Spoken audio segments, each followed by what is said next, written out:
الشيطان الرجيم. بسم الله الرحمن الرحيم. الحمد لله الذي أنزل على عبده الكتاب ولم يجعل له عوجا قيما لينذر بأسا شديدا من لدنه ويبشر المؤمنين الذين يعملون الصالحات أن لهم أجرا حسنا ماكثين فيه أبدا وينذر الذين قالوا اتخذ الله ولدا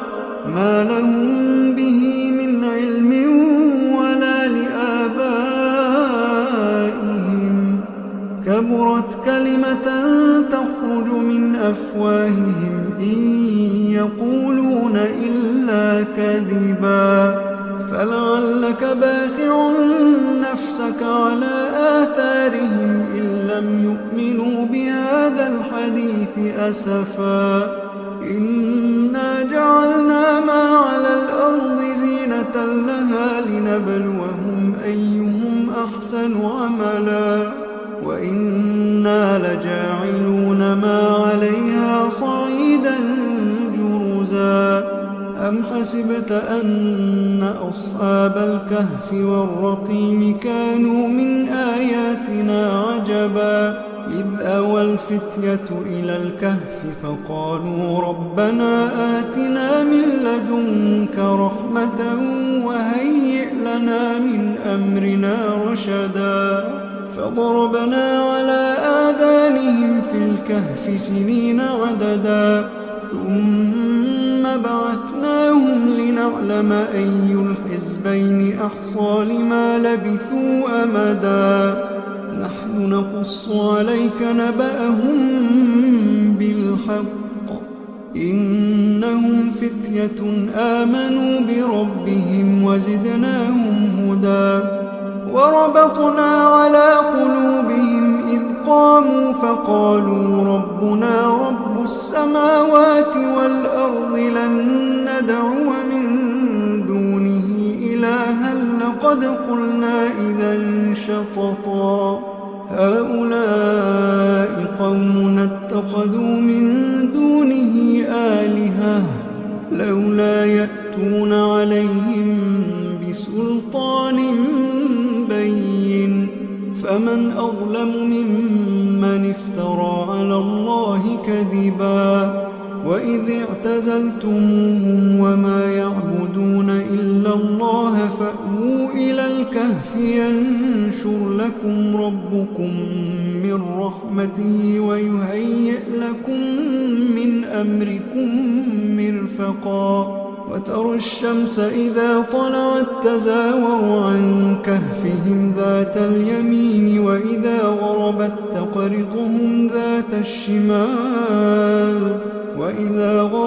تقرضهم ذات الشمال وهم في فجوة منه ذلك من آيات الله من يهد الله فهو المهتد ومن يضلل فلن تجد له وليا مرشدا وتحسبهم أيقاظا وهم رقود ونقلبهم ذات اليمين وذات الشمال وكلبهم باسط ذراعيه بالوصيد لو اطلعت عليهم لوليت منهم فرارا ولملئت منهم رعبا وكذلك بعثناهم ليتساءلوا بينهم قال قائل منهم كم لبثتم قالوا لبثنا يوما أو بعض يوم قالوا ربكم أعلم بما لبثتم فبعثوا أحدكم بورقكم هذه إلى المدينة فلينظر أيها أزكى طعاما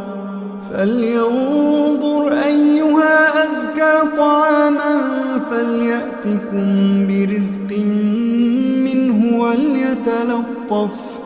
وليتلطف ولا يشعرن بكم أحدا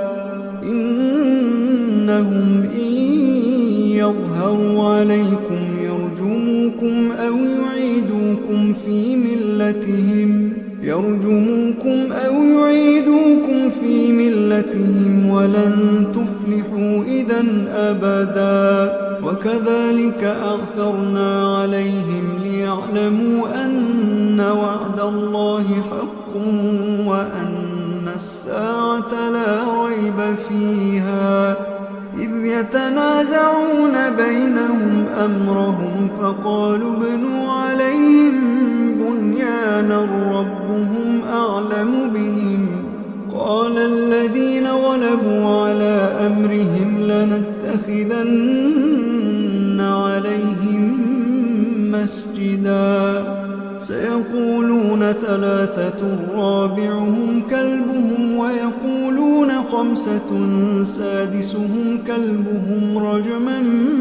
بالغيب ويقولون 7 وثامنهم كلبهم قل ربي أعلم بعدتهم ما يعلمهم إلا قليل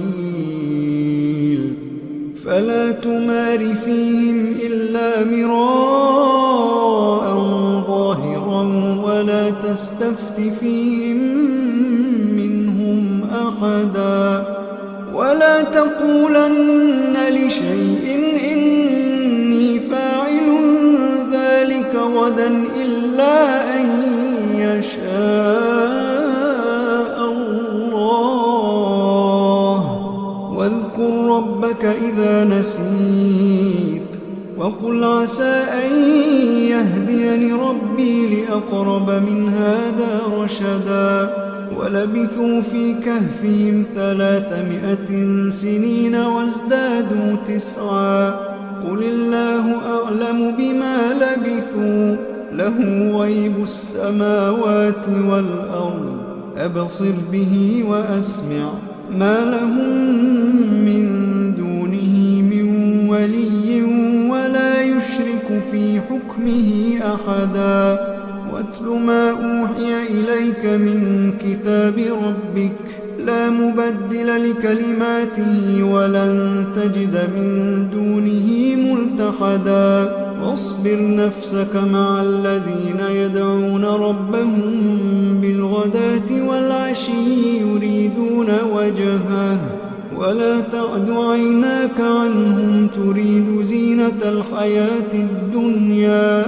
ولا تطع من أغفلنا قلبه عن ذكرنا واتبع هواه وكان أمره فرطا وقل الحق من ربكم فمن شاء فليؤمن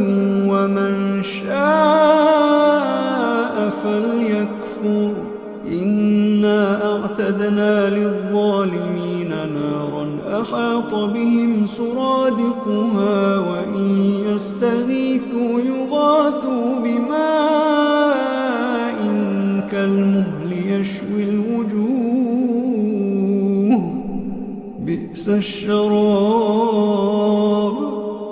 بئس الشراب وساءت مرتفقا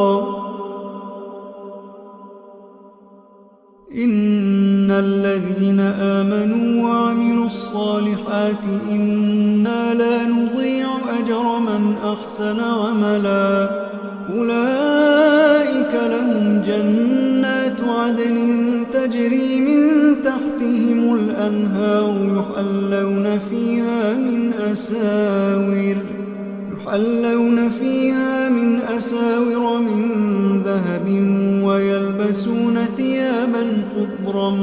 من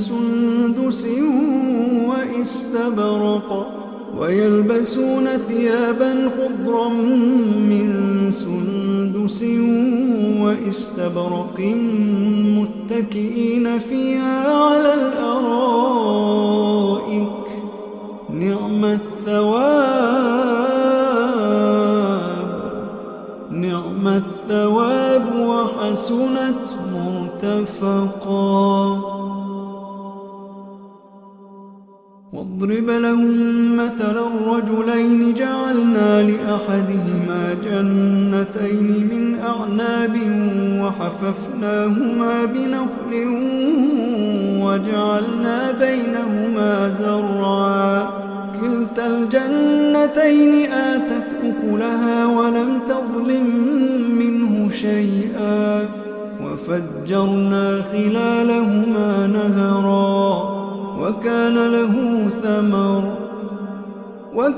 له ثمر فقال لصاحبه وهو يحاوره أنا أكثر منك مالا وأعز نفرا ودخل جنته وهو ظالم لنفسه قال ما أظن أن تبيد هذه أبدا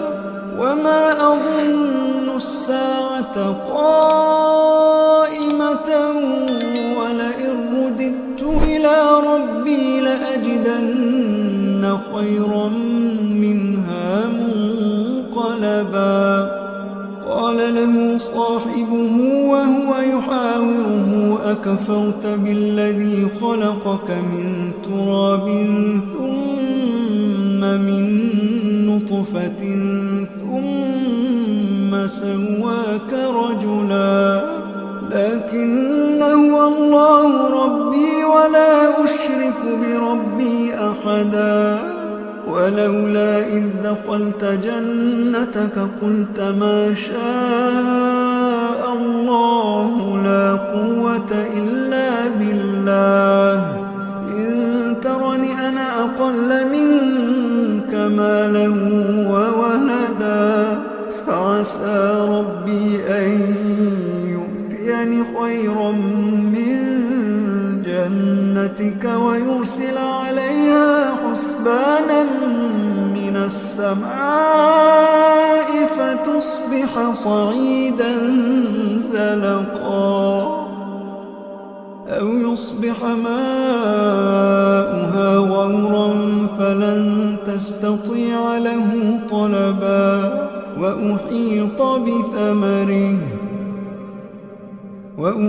بثمره فأصبح يقلب كفيه على ما أنفق فيها وهي خاوية على عروشها ويقول يا ليتني لم أشرك بربي أحدا ولم تكن له فئة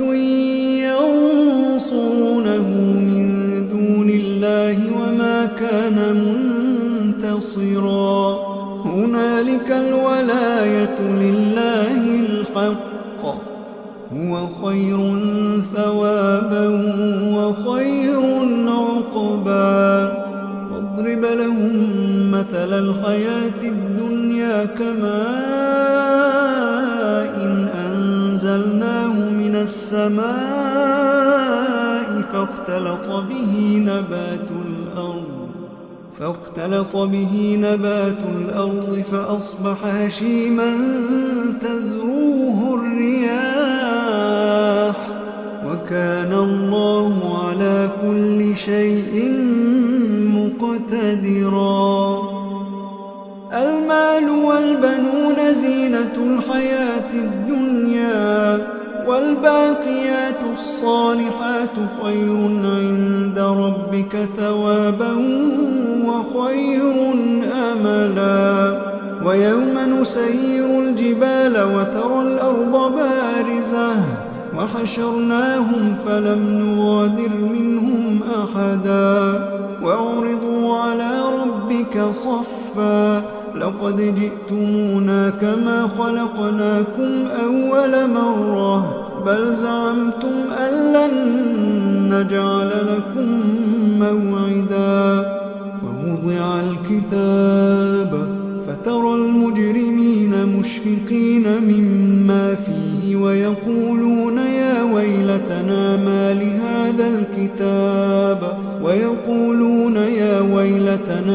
لهذا الكتاب لا يغادر صغيرة ولا كبيرة إلا أحصاها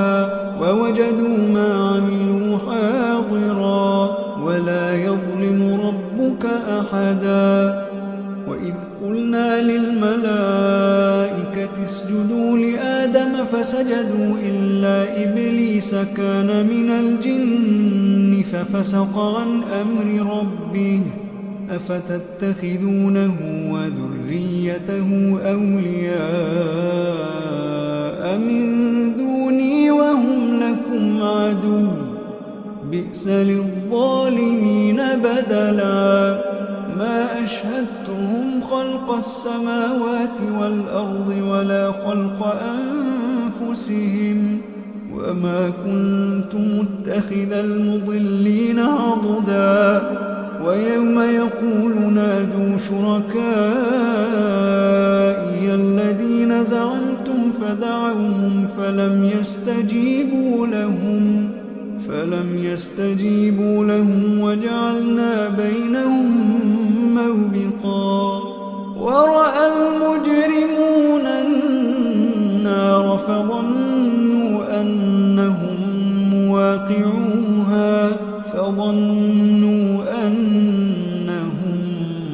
مواقعوها ولم يجدوا عنها مصرفا. ولقد صرفنا في هذا القرآن للناس من كل مثل وكان الإنسان أكثر شيء جدلا. وما منع الناس أن يؤمنوا إذ جاءهم الهدى ويستغفروا ربهم إلا أن تأتيهم سنة الأولين أو يأتيهم العذاب قبلا. وما نرسل المرسلين إلا مبشرين ومنذرين ويجادل الذين كفروا بالباطل ليدحضوا به الحق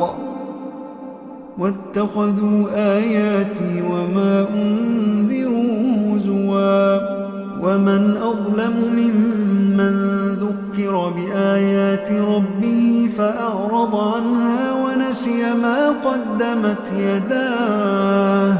إنا جعلنا على قلوبهم أكنة أن يفقهوا وفي آذانهم وقرا وإن تدعهم إلى الهدى فلن يهتدوا إذا أبدا. وربك الغفور ذو الرحمة لو يؤاخذهم بما كسبوا لعجل لهم العذاب بل لهم موعد لن يجدوا من دونه موئلا. وتلك القرى أهلكناهم لما ظلموا وجعلنا لمهلكهم موعدا. وإذ قال موسى لفتاه لا أبرح حتى أبلغ مجمع البحرين أو أمضي حقبا فلما بلغا مجمع بينهما نسيا حوتهما فاتخذ سبيله في البحر سربا. فلما جاوزا قال لفتاه آتنا غداءنا لقد لقينا من سفرنا هذا نصبا. قال أرأيت إذ أوينا إلى الصخرة فإني نسيت الحوت وما أنسانيه إلا الشيطان أن أذكره واتخذ سبيله في البحر عجبا. قال ذلك ما كنا نبغي فارتدا على آثارهما قصصا فوجدا عبدا من عبادنا آتيناه رحمة من عندنا وعلمناه قال له موسى هل أتبعك على أن تعلمني مما علمت رشدا قال إنك لن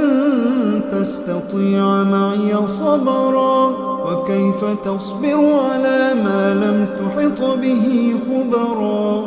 قال ستجدني إن شاء الله صابرا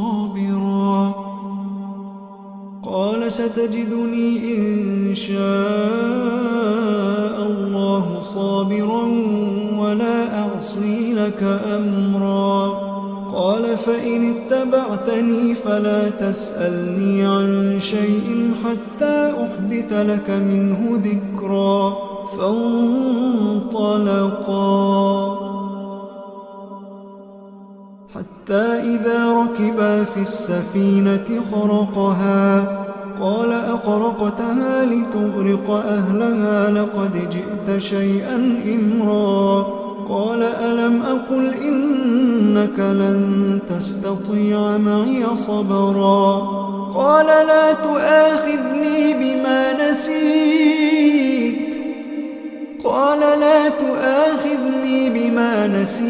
ولا ترهقني من أمري عسرا فانطلقا حتى إذا لقيا غلاما فقتله قال أقتلت نفسا زكية بغير نفس لقد جئت شيئا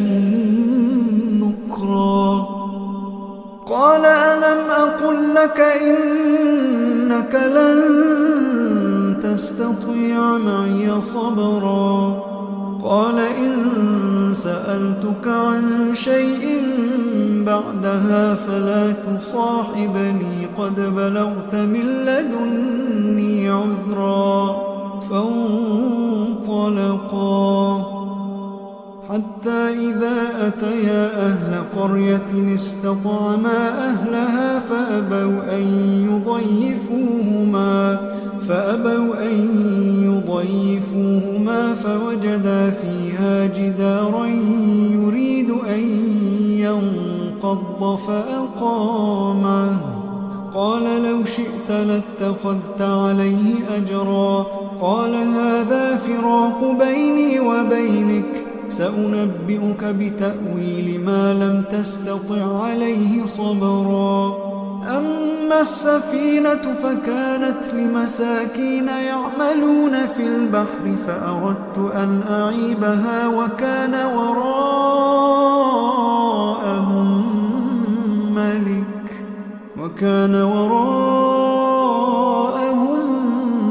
ملك يأخذ كل سفينة غصبا وأما الغلام فكان أبواه مؤمنين فخشينا أن يرهقهما طغيانا وكفرا فأردنا أن يبدلهما ربهما خيرا منه زكاة وأقرب رحما وأما الجدار فكان لغلامين يتيمين في المدينة وكان تحته كنز لهما وكان أبوهما صالحا فأراد ربك أن يبلغا أشدهما ويستخرجا كنزهما رحمة من ربك وما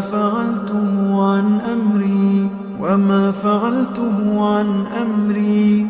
ذلك تأويل ما لم تسطع عليه صبرا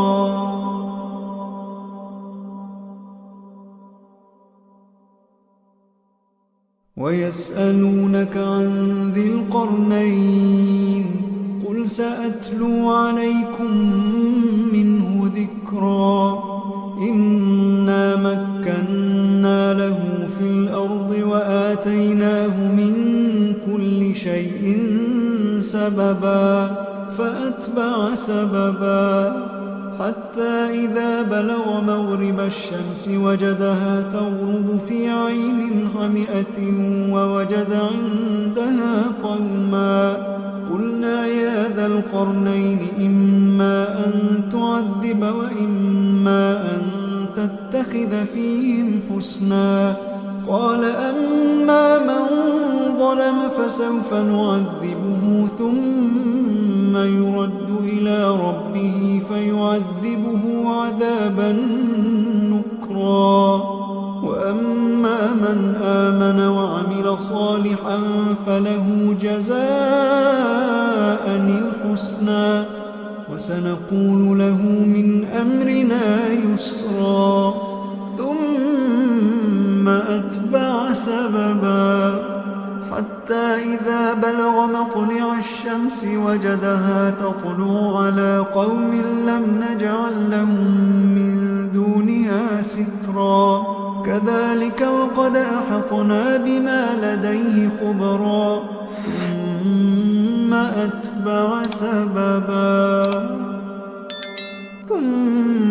أتبع سببا حتى إذا بلغ بين السدين وجد من دونهما قوما لا يكادون يفقهون قولا. قالوا يا ذا القرنين إن يأجوج ومأجوج مفسدون في الأرض فهل نجعل لك خرجا على أن تجعل بيننا وبينهم سدا. قال ما مكني فيه ربي خير فأعينوني بقوة أجعل بينكم وبينهم ردما. آتوني زبر الحديد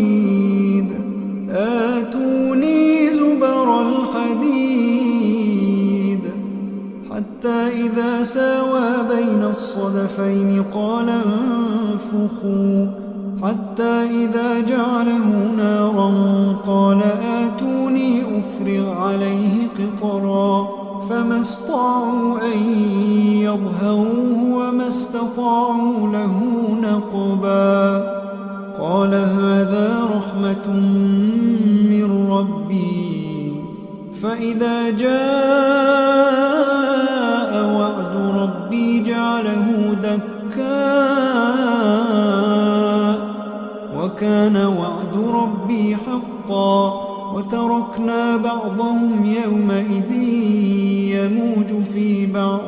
ونفخ في الصور فجمعناهم جمعا. وعرضنا جهنم يومئذ للكافرين عرضا. الذين كانت أعينهم في غطاء عن ذكري وكانوا لا يستطيعون سمعا. أفحسب الذين كفروا أن يتخذوا عبادي من دوني أولياء إنا أعتدنا جهنم للكافرين نزلا. قل هل ننبئكم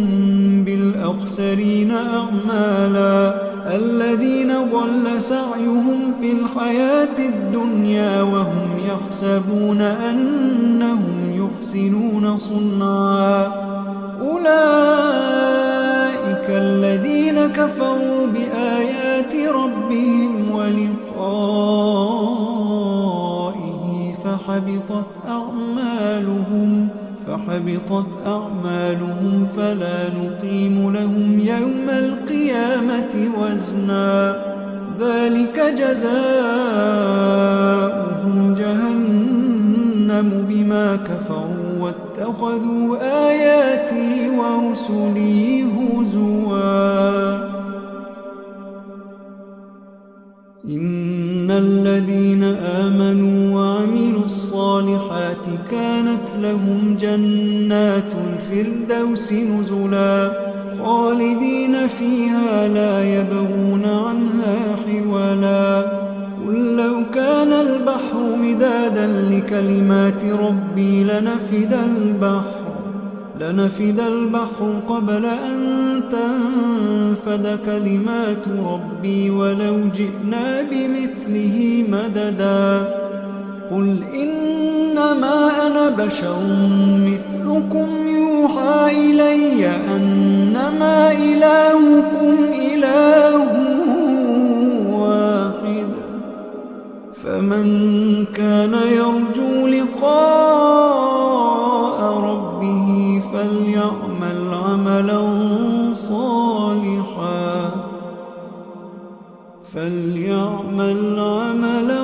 صالحا ولا يشرك بعبادة ربه أحدا। अस्सलाम वालेकुम नाज़रीन, आपको इत्तला देते हैं कि YouTube पर इस्लामिक मवाद बहुत कम है। हम बहुत मेहनत करके आपके लिए इस्लामिक वीडियोस अपलोड करते हैं। आपसे दरख्वास्त है कि हमारे चैनल को सब्सक्राइब कर दें ताकि इस्लामिक वीडियोस आप तक बर वक्त पहुँच सकें और हमारी हौसला अफजाई के लिए वीडियो को लाइक कर दें और सवाब की नीयत से शेयर कर दें। शुक्रिया।